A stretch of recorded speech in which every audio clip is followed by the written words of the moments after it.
ndaje bwenge icyo gukorera ndaje. Ese wani Matirisa araje.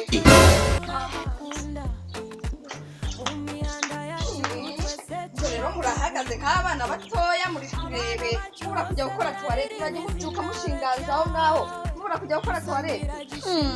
Ese ni Matiri hano kwaje kuba abapuranto b'ikigo.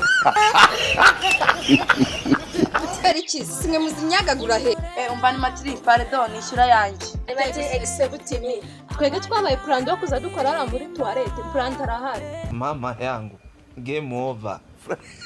Niko mukobwa mu bwuvuzi utuzirazi ko nta n'isoni ufite azero yaje nta na kimwe cya kabiri uragera none uri muravuga gusa uvuze ubwo nawe muri kwiratanga ufite amashuri n'aba yafite bari ku kavaho disi we shumi nawe ejo bundi urazitahe nta n'urusoni niko muko urabona wowe zakankura niyo siko yaza akamanukana na babandi bahe nta turashize noneho umva ni Matiri itonde kuko n'abagafite bari gutaha isi kuri kubacyura se cyane iyo kuri kubacyura niyo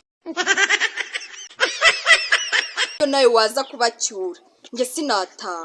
Nyabona mwakubasha ni Matirisa mukajya gukora zira toilette simwege mwirirwa muzinyaho abana tujya gukora wisine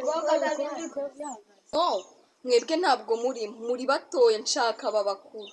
Matiri twege puranto wabonye twako twakura muri iki kigo ntabwo twakora toilette. Aha ndavuze ngo bimwe kabiri gatatu kane Mama yangu game over. Matiri ntabwo nagukuriye Mwenye uwanja wake kaingia sasa. yemwe abakobwa bana bakira n'abari abakobwa bagiye arizo shange nubwo God have mercy upon us. baza bateye cyakaza abahungu barangote zimfashe